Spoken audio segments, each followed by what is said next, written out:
This is Earl Nightingale. The purpose of this recording is to tell you about and try to condense one of the most amazing books ever written, Think and Grow Rich by Napoleon Hill. Without question, this single book has had a greater influence on the lives, accomplishments, and fortunes of more individuals than any other work of its kind. All over the free world, there are literally thousands of successful men in all lines of work who are where they are today because they once picked up and bought a copy of Think and Grow Rich, and they'll be quick to tell you so. I first discovered this remarkable book in the fall of 1949. It was of enormous help to me. It helped me decide once and for all how I was to accomplish my goal. It unified my thinking and gave me a straight, clear road to the point I had decided to reach. One of my closest friends found the book several years ago and stayed home for 3 days reading and digesting its material, and he then went on to reach the top in his industry. I've sat in richly paneled, carpeted executive offices and listened to world-famous business leaders, some of them old enough to be my father, tell me that everything worked out fine after they had read Think and Grow Rich. Now, what's the secret of this amazing book? Why has this book, out of all the thousands of self-help books, remained the one towering giant? I think to understand this, you have to know Napoleon Hill as I do. He certainly was not the first man to be appalled at the poverty and seemingly endless struggle and lack of direction he saw about him as a boy and as a young man, nor was he the first to write on the subject. But he possessed two unique, highly developed abilities seldom found in one man. The first was in the manner in which he approached his subject. Napoleon Hill went after the answers to achievement in the same way a scientist seeks to open to the light of reason a secret of nature. He went after the solution to accomplishment in the same way Thomas Edison discovered the solution to the electric light, relentlessly, indefatigably, implacably, until the truth, which had been there all the time, was revealed to him. His second important ability was the knack or skill of writing about his findings in such a way that it was instantly understood intellectually, but what is perhaps even more important for this particular subject, understood emotionally as well.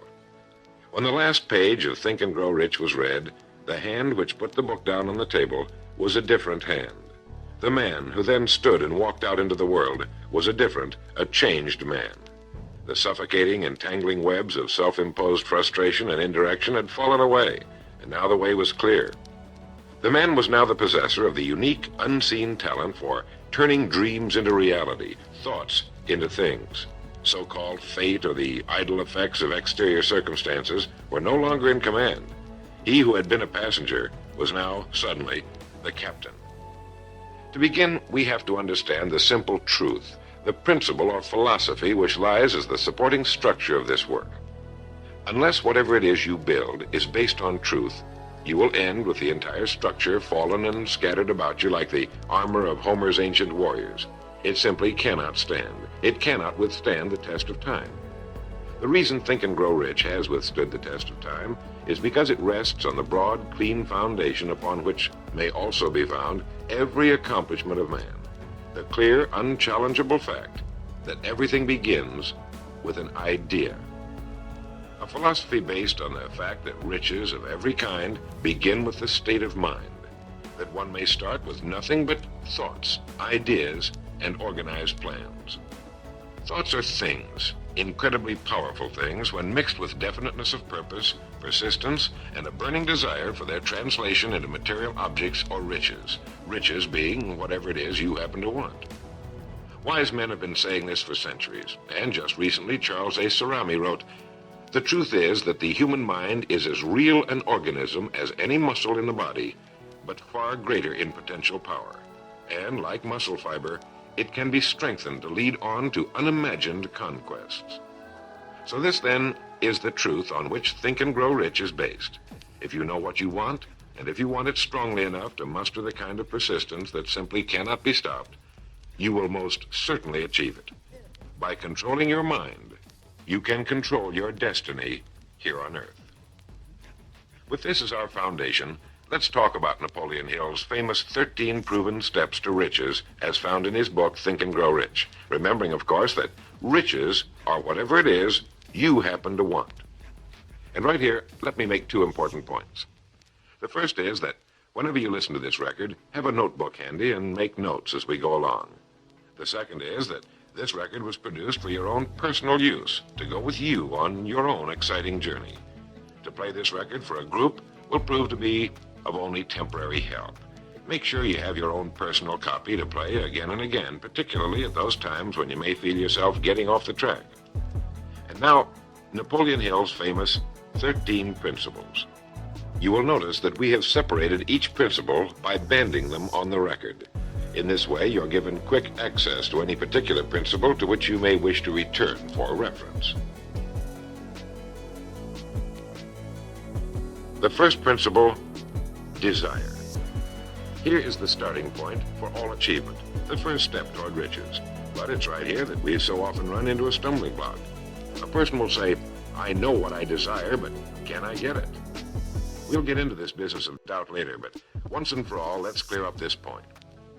This point of whether or not you can accomplish that which you desire with all your heart. I think it was best expressed by Emerson, who wrote, there is nothing capricious in nature, and the implanting of a desire indicates that its gratification is in the constitution of the creature that feels it. In other words, you would not have the desire unless you were capable of its achievement. Each of us has a built-in governor, and our desires are modified by our abilities and leanings. Whatever it is that you desire with all your heart, understand once and for all that it can and should be yours. In Think and Grow Rich, Napoleon Hill cites example after example of why your burning desire is nothing more than an accurate picture of what you will one day become. So right here, firmly establish in your mind that which you desire more than anything else. For, as Helvetius put it, by annihilating the desires, you annihilate the mind. Every man without passions has within him no principle of action, nor motive to act. A good way to determine whether or not you really have a burning desire is to examine the way you go after it. If you go after that which you think you desire tentatively, timidly, in an attempt to play it safe, you don't have a burning desire at all. You can't get to second base if you keep one foot on first. But if you're willing to burn your bridges behind you and say once and for all, this is it, this is what I will do, and I will never retreat, I'll never go back, then you have the sort of desire that can only end in success. It takes that kind of resolve to be able to keep picking yourself up after the falls you're bound to take. The only people who don't make mistakes are those who never try anything. The timid feeders in the lagoon who never venture into the broad, deep sea beyond. While these principles will work for anything you may want, a more harmonious home life, a more successful career, for our example, let's say your desire happens to be more money, to better care for your family and provide for your future years, to get your share of the prosperity that lies ahead. Napoleon Hill gives us 6 definite, practical steps to follow. 1. Fix in your mind the exact amount of money you desire. It is not sufficient merely to say, I want plenty of money. Be definite as to the amount. There's a psychological reason for definiteness, which will be described in a subsequent principle. Number 2. Determine exactly what you intend to give in return for the money you desire. There's no such reality as something for nothing. 3. Establish a definite date when you intend to possess the money you desire. And 4. Create a definite plan for carrying out your desire and begin at once, whether you're ready or not, to put this plan into action. 5. Write out a clear, concise statement of the amount of money you intend to acquire, name the time limit for its acquisition, state what you intend to give in return for the money, and describe clearly the plan through which you intend to accumulate it. 6. Read your written statement aloud twice daily, once just before retiring at night and once after arising in the morning. As you read, see and feel and believe yourself already in possession of the money, or whatever your goal happens to be. It's important that you follow these instructions to the letter. Play this part of the record over until you have it down to your satisfaction, for this is by far the most important of the 13 principles. And this chapter of the book ends with these words. Through some strange and powerful principle of mental chemistry, which she has never divulged, nature wraps up in the impulse of strong desire that something which recognizes no such word as impossible and accepts no such reality as failure. The second principle is faith. You never would have even thought of your main desire unless faith were tugging at your mind. And if you find it difficult at times to have faith in yourself, you can be certain that you can have faith in these principles. Napoleon Hill writes, "Faith is a state of mind which may be induced or created by affirmation or repeated instructions to the subconscious mind through the principle of conscious autosuggestion."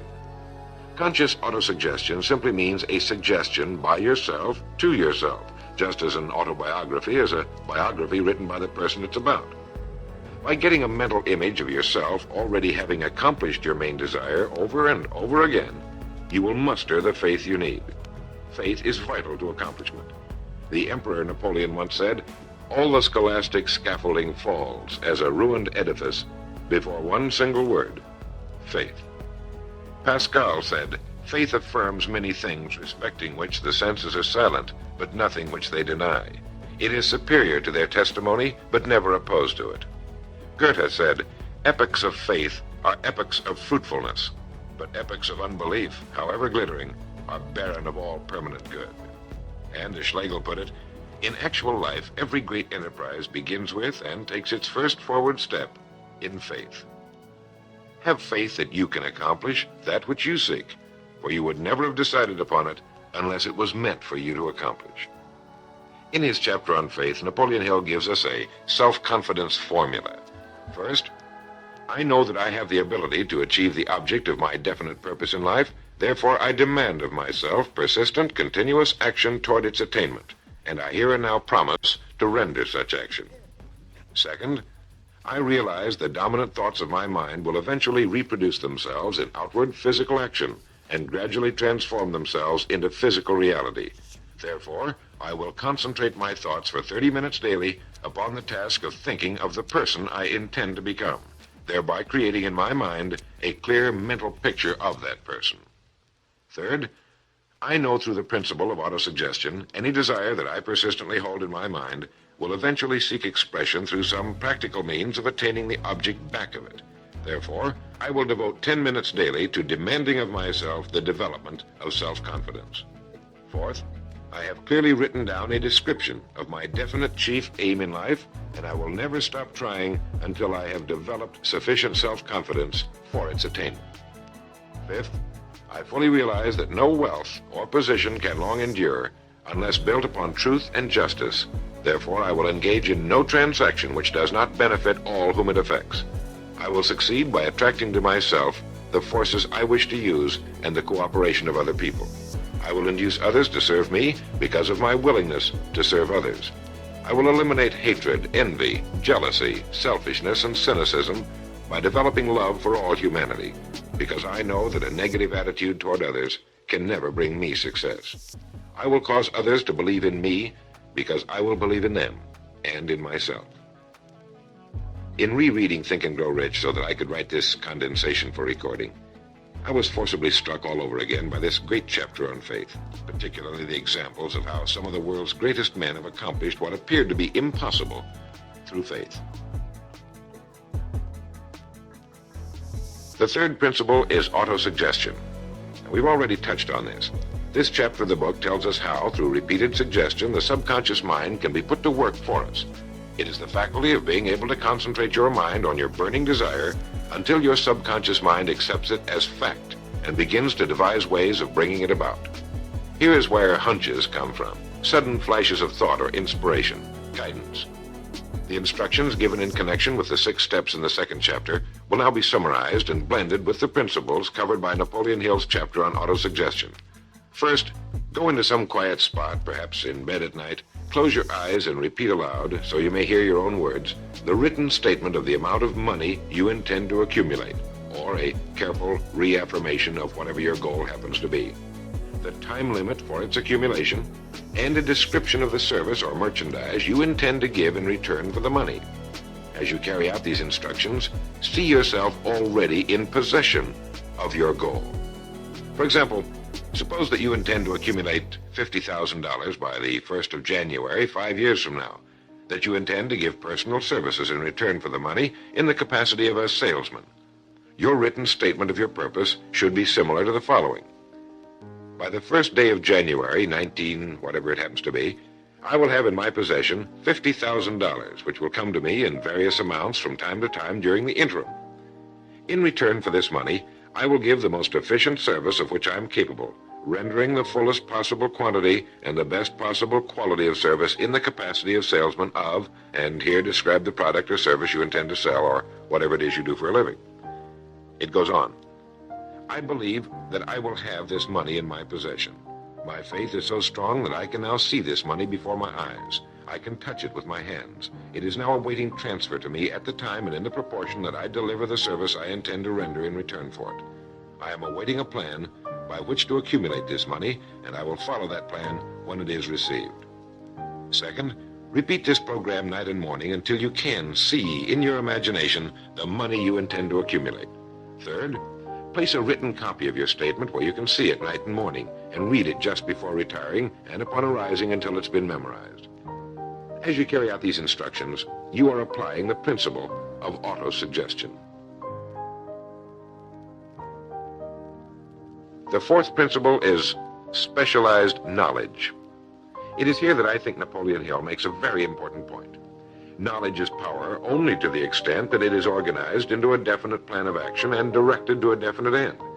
To quote from the book, before you can be sure of your ability to transmute desire into its monetary equivalent, you will require specialized knowledge of the service, merchandise, or profession which you intend to offer in return for fortune. Perhaps you may need much more specialized knowledge than you have the ability or the inclination to acquire. And if this should be true, you may bridge your weakness through the aid of your mastermind group. More on this later, but for now realize that you must learn all you can about your specialty. Set aside a definite time every day for learning more about what it is you do for a living. Take the courses that are offered on your subject and associate with men who know your business well. The fifth principle is imagination. The imagination is literally the workshop wherein are fashioned all plans created by man. The impulse, the desire is given shape, form, and action through the aid of the imaginative faculty of the mind. It has been said that man can create anything he can imagine. As Napoleon Hill says and teaches, whatever the mind of man can conceive and believe, it can achieve. Man's only limitation within reason lies in his development and use of his imagination and subsequent motivation to action. The great leaders of business, industry, finance, and the great artists, musicians, poets, and writers became great because they developed the power of self-motivation. Incidentally, one of the best books ever put together on this subject, if not the greatest, is Success Through Positive Mental Attitude by Napoleon Hill and W. Clement Stone. I suggest you get a copy from your bookstore at your earliest convenience. If your bookstore happens to be out of the book, you may obtain a copy by writing to the address on the label of this record. As you go about your daily work, think constantly of ways in which it could be done better, more efficiently. Think of the changes that are inevitable. Can they be made now? And if you feel limited, remember the words of the late Frank Lloyd Wright. He said, "The human race built most nobly when limitations were greatest, and therefore when most was required of imagination in order to build it all. Limitations seem to have always been the best friends of architecture." As you build your future from this point onward, don't concern yourself with limitations, but remember that they may be your best friends, since they require imagination if we're to rise above them. And as Beecher said, the soul without imagination is what an observatory would be without a telescope. Now, if you'll turn this record over, we'll get to the sixth principle. The sixth principle is organized planning. You have decided on your desire, your goal. Now let's organize the plan for its accomplishment, right on schedule. Let me quote again from Think and Grow Rich. You have learned that everything man creates or acquires begins in the form of desire. The desire is taken on the first lap of its journey from the abstract to the concrete in the workshop of the imagination, where plans for its transition are created and organized. Earlier, you were instructed to take 6 definite practical steps as your first move in translating the desire for whatever you want into its physical equivalent. One of these steps is the formation of a definite practical plan or plans through which this transformation may be made. 1. Ally yourself with one or more persons, a group of as many people as you may need for the creation and carrying out of your plan or plans for the accumulation of the money you've established as your goal. Making use of the mastermind principle. This is important. 2. Before forming your mastermind alliance, decide what advantages and benefits you may offer the individual members of your group in return for their cooperation. No one will work indefinitely without some form of compensation, although this may not always be in the form of money. 3. Arrange to meet with the members of your mastermind group at least twice a week, and more often if possible, until you have jointly perfected the necessary plan or plans for the accomplishment of your goal. 4. Maintain perfect harmony between yourself and every member of your mastermind group. Keep in mind these facts. First, you're engaged in an undertaking of major importance to you. To be sure of success, you must have plans which are faultless. Second, you must have the advantage of the experience, education, native ability, and imagination of other minds. This is in harmony with the methods followed by every person who has risen above the average. Work at this until you have a well-executed, formal plan for reaching your objective. In this way, you're never confused or wondering what you should do next. Every morning you know exactly what you're going to do and why. It is in this chapter of Think and Grow Rich that Napoleon Hill gives us his 11 qualities of leadership. 1. Unwavering courage. 2. Self-control. 3. A keen sense of justice. 4. Definiteness of decision. 5. Definiteness of plans. 6. The habit of doing more than paid for. 7. A pleasing personality. 8. Sympathy and understanding. 9. Mastery of detail. 10. Willingness to assume full responsibility. And 11. Cooperation. The chapter on organized planning is one of the largest and most important in the book. It goes without saying that a man without a plan to follow is like a ship without a course. No place to go, with disaster a probability. The 7th principle, decision. The mastery of procrastination. To quote, accurate analysis of over 25,000 men and women who had experienced failure disclosed the fact that lack of decision was near the head of the list of the 30 major causes of failure. This is no mere statement of a theory, it is a fact. Procrastination, the opposite of decision, is a common enemy which every man must conquer. Analysis of several hundred people who had accumulated fortunes well beyond the $1 million mark disclosed the fact that every one of them had the habit of reaching decisions promptly and of changing these decisions slowly if and when they were changed. People who fail to accumulate money, without exception, have the habit of reaching decisions, if at all, very slowly, and of changing these decisions quickly and often. A definite objective makes reaching prompt decisions that much easier. Napoleon Hill gives many examples, one of which is the case of Henry Ford. One of Henry Ford's most outstanding qualities was his habit of reaching decisions quickly and definitely and changing them slowly. This quality was so pronounced in the late Mr. Ford that it earned for him the reputation of being obstinate. It was this quality which prompted Mr. Ford to continue to manufacture his famous Model T, the world's ugliest but for the time most practical car, when all of his advisors and many of the purchasers of the car were urging him to change it.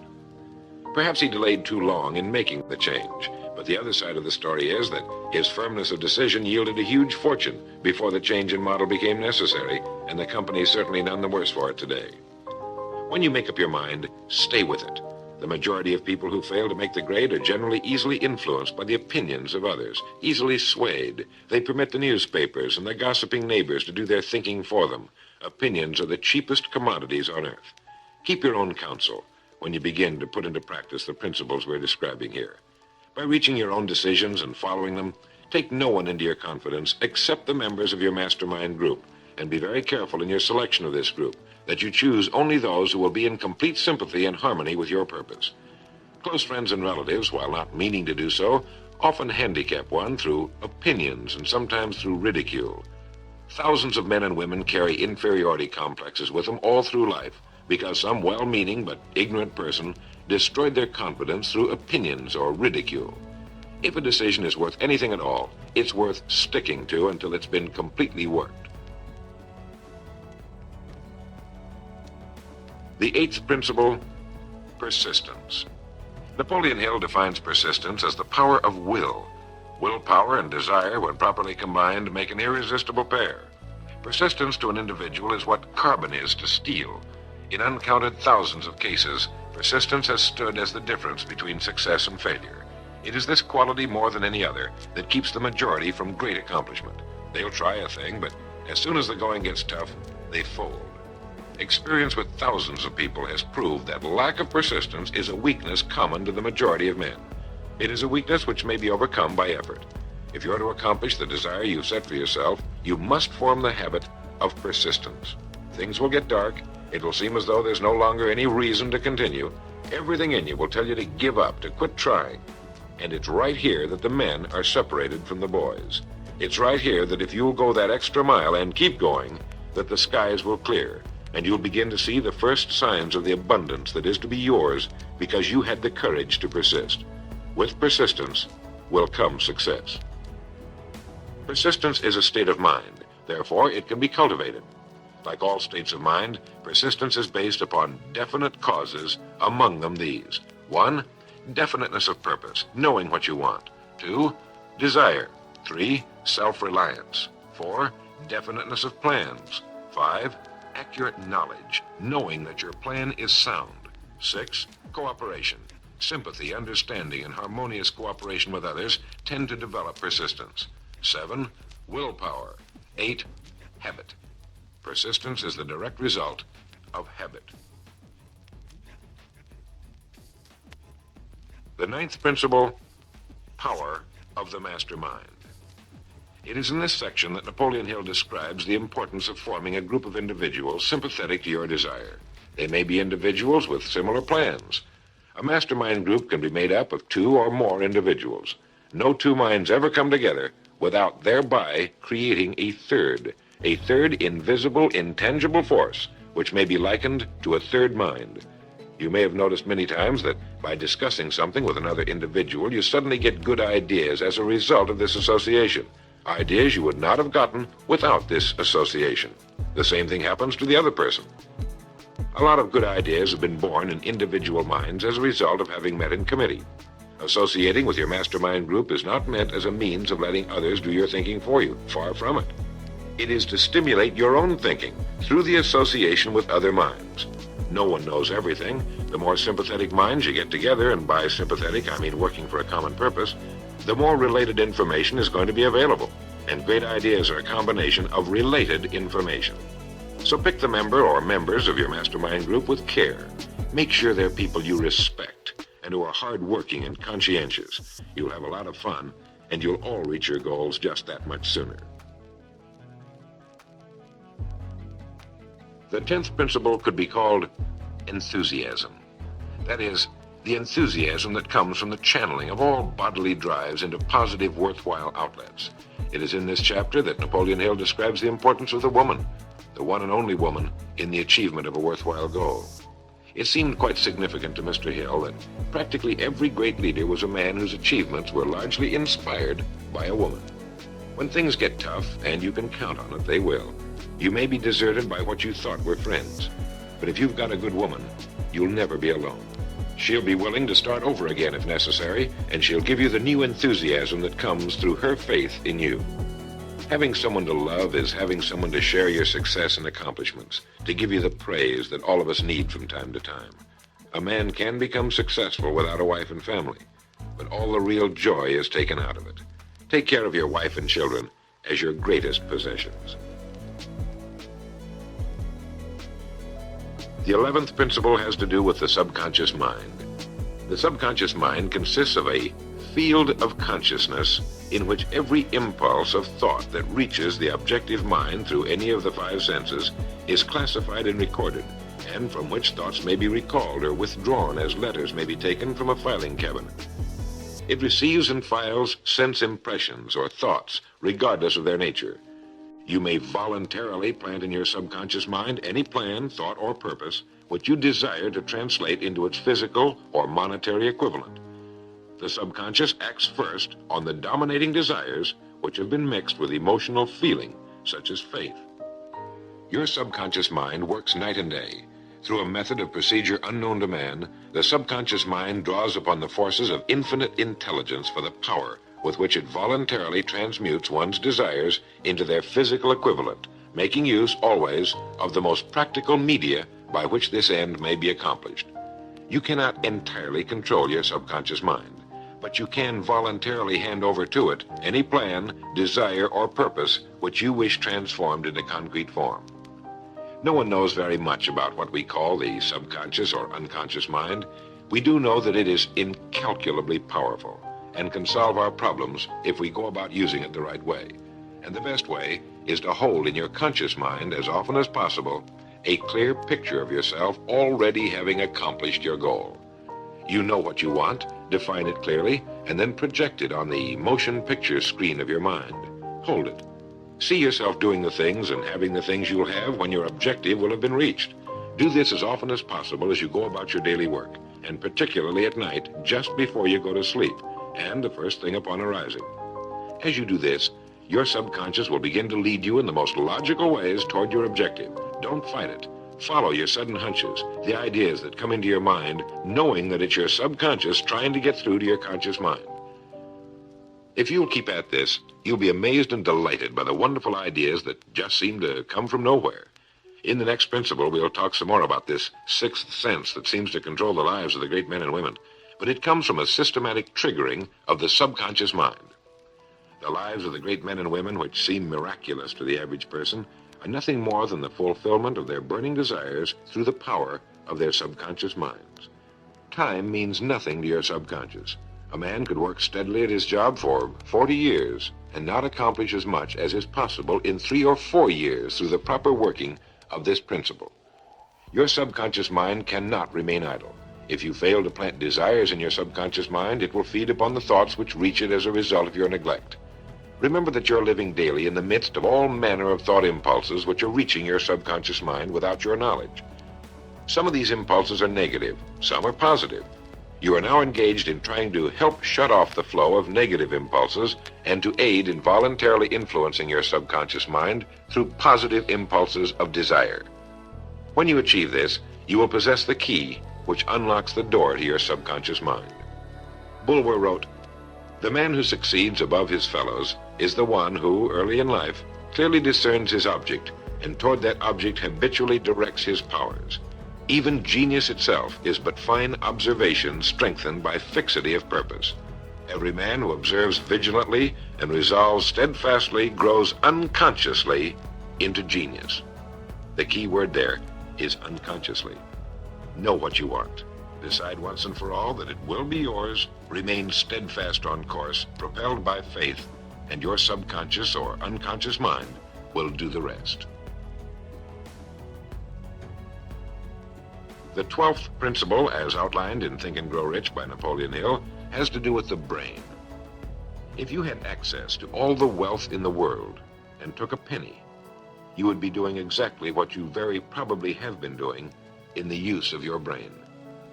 Nothing in the world is more pitiful than the misunderstanding by the average person of the power of his brain and the minds to which it is connected, the conscious and the subconscious. You own in your brain the most marvelous, miraculous, inconceivably powerful force the world has ever known. Take, for example, the fact that the number of lines which connect the brain cells with one another equal the figure 1, followed by 15 million ciphers. It has been determined that there are from 10 to 14 billion cells in the average human cerebral cortex. It is inconceivable that such a network of intricate machinery should be in existence for the sole purpose of carrying on the physical functions incidental to growth and maintenance of the physical body. This is the mechanism that has given us the supersonic airplane, our deep rocket probes into outer space, the sciences, the arts, all that we know and use today and will use tomorrow, have hatched from this small gray mass each of us carries around.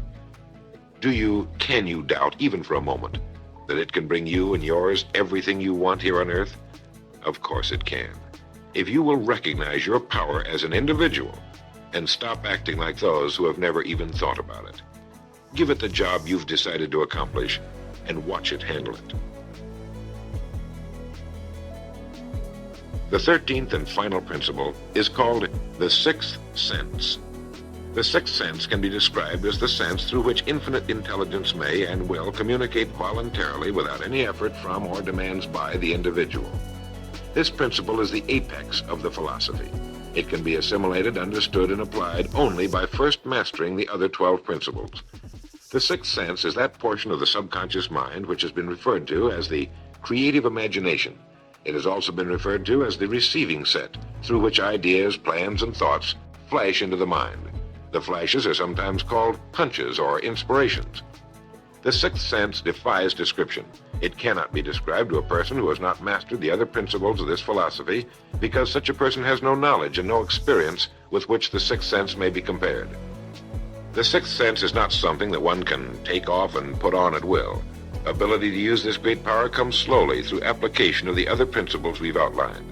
Many individuals come into a workable knowledge of the sixth sense even before the age of 40, but more often the knowledge is not available until one is well past 50, and this for the reason that the spiritual forces with which the sixth sense is so closely related do not mature and become usable generally except through years of meditation, self-examination, and serious thought. But begin to develop it now by applying the principles we've talked about here. Remember this: man can create nothing which he does not first conceive in the form of an impulse of thought. Man's thought impulses begin immediately to translate themselves into their physical equivalent, whether those thoughts are voluntary or involuntary. Keep fear out of your mind by concentrating on the mental picture of your goal, your greatest desire. Now, I want to mention that Think and Grow Rich as a book carries more endorsements by great men who knew of its truth than any other book of its kind ever written. I'll touch on only a few. All of these great men actually endorsed Napoleon Hill's principles. Former President of the United States, William Howard Taft. F.W. Woolworth wrote that he had built his great chain of stores by applying many of these principles. Robert Dollar, who built the great Dollar steamship line, wrote, "If I had had this philosophy 50 years ago, I suppose I could have accomplished all that I've done in less than half the time. I sincerely hope the world will discover and reward you."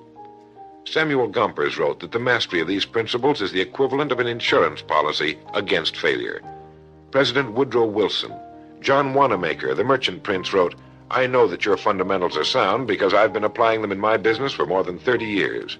George Eastman, the world's largest maker of cameras, Thomas Edison, Luther Burbank, Theodore Roosevelt, E.M. Statler, John D. Rockefeller.